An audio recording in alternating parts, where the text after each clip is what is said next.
they'd turn up the next week and they'd forgotten everything we spoke about the week before. That would be me, I think, if it was if I was doing it. But the thing is, they were paying for it as well. So really? They were paying for these lessons, and it weren't cheap. It was like £50 an hour. Yeah. So I was obviously explaining the basics to them, telling them to go away and obviously keep going over it in your mind, watch YouTube videos, watch tutorials, just like practice what you've been told. They come back next and week they come nothing. back and they'd be like, says, what did you do? And they're like, nothing. I'm like, what is the point of you coming here? Do you want to be a DJ? 50 quid, please. Yeah. Well, no, it was like 4-hour lessons. It's like 200 quid. No way. Yeah. That's pretty incredible. Yeah.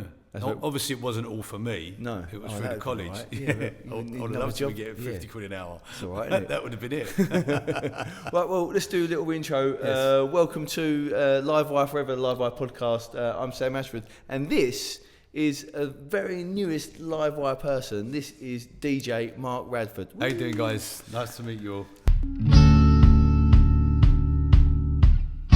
Yeah, thanks for being here. So we've just done our first sort of tester session for what we're calling LDJ. I don't know what you think of that name. Brilliant.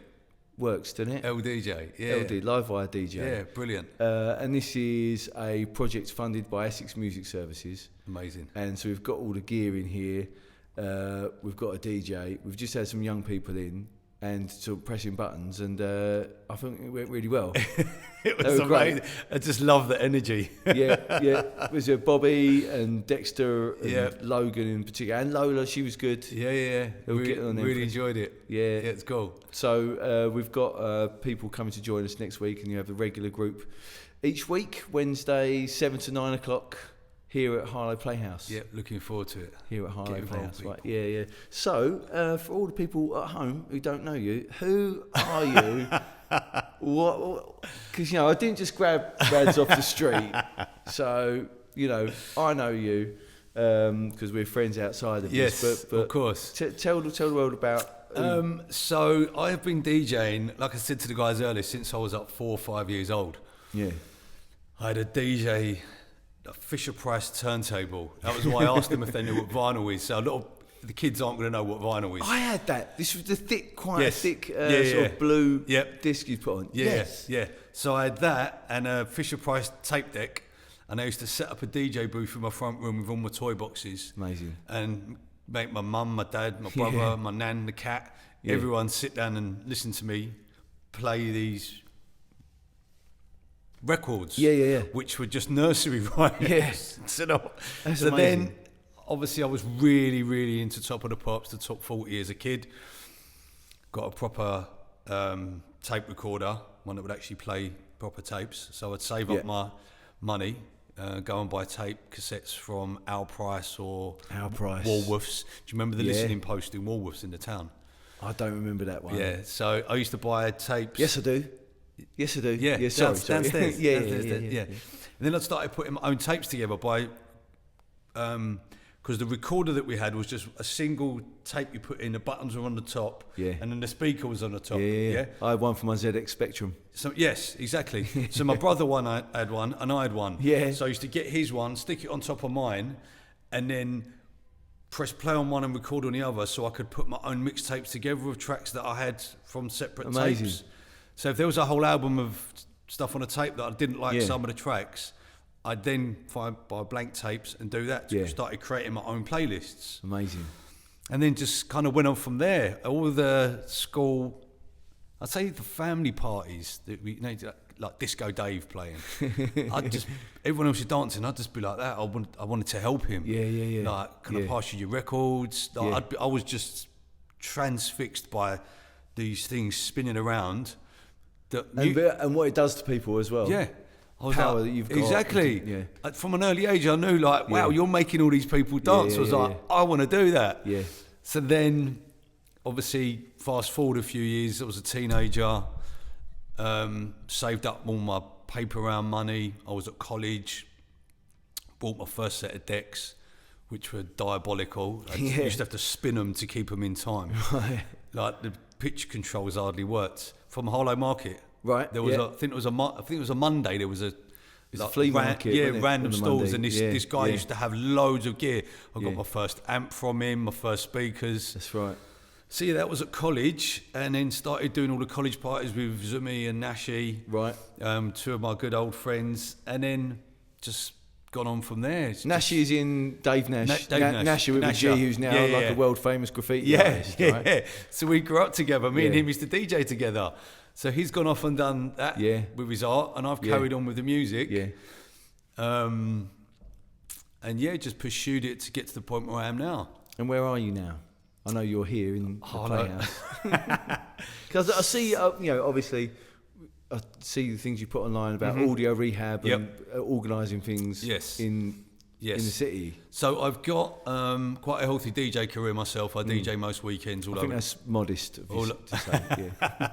All over the country, which I've been doing since around 2008. My career really took off. Right. That's when I started doing it full time. I was like, right, I've got something here now. Yeah. And then I started a record label, Audio Rehab, in 2012. Oh, was it a label? Record label, yeah. Wicked. So it started off as a club night. Yeah. But then I started the record label side of it as well, because I've DJed on radio a lot as well. Yeah. At the time, I was DJing on a radio station called Rinse FM. Don't know if you know Rinse FM. No. They're a really, really big community-based radio station in London, but it's where like all of the grime lot first came from.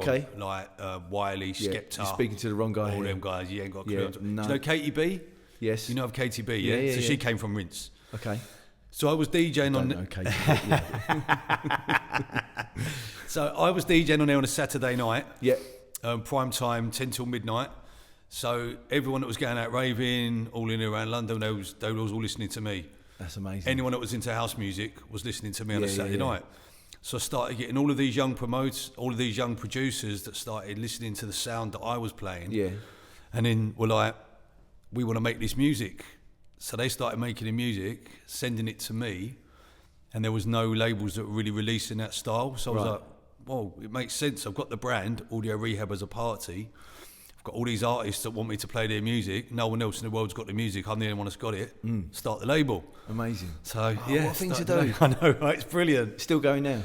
I've got a 250th release. Wow. Yeah, I've got a whole new... Give little clickies. Yeah, thank you. So good. And the thing is, I've got a whole new plethora of artists at the minute, because people's taste in music change.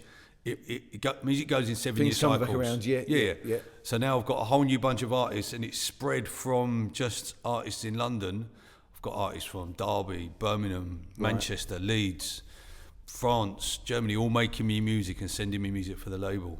Hopefully then we're going to start getting some of our young new people prodigies sending music as well. Imagine that. That'd be amazing. That'd be good. So could you tell us what's going to happen on the night? So if someone was to come to an LDJ session, because we're looking at sort of like half a dozen, 8 young people, so everyone gets a fair crack on the equipment. Yeah. But what would a session look like, do you reckon? So it would start off with me obviously explaining to them what a DJ does. Yeah. The different styles of DJing. Like I said, you've got Disco Dave. Yeah. You've got Steve the Scratcher. Right. We had a few scratches you got Mark the House DJ, which is... Yeah. There's different styles. Obviously, what I will be teaching will be beat matching and how to blend 2 songs together. So you say you sort of go from one track to the next and then you keep the flow going for the whole... Exactly. Yeah. So to be able to take people on a journey with multiple tracks, that will be the aim of it, is to be, like we said earlier, we're going to get to do a rave at the end of the session. I can't wait. And we'll get them all to put at least 3 tracks together in a mix. Yes. You know, because I've taught adults before, and the aim of that will be to get them to do a half-hour set at the end of the lessons. So if we can even aim for that, even brilliant. In the sessions, they get up and I got some practical. Exactly, and then it will also find in what they like musically, because it's all well and good me saying right, play that track, play that one. Yeah.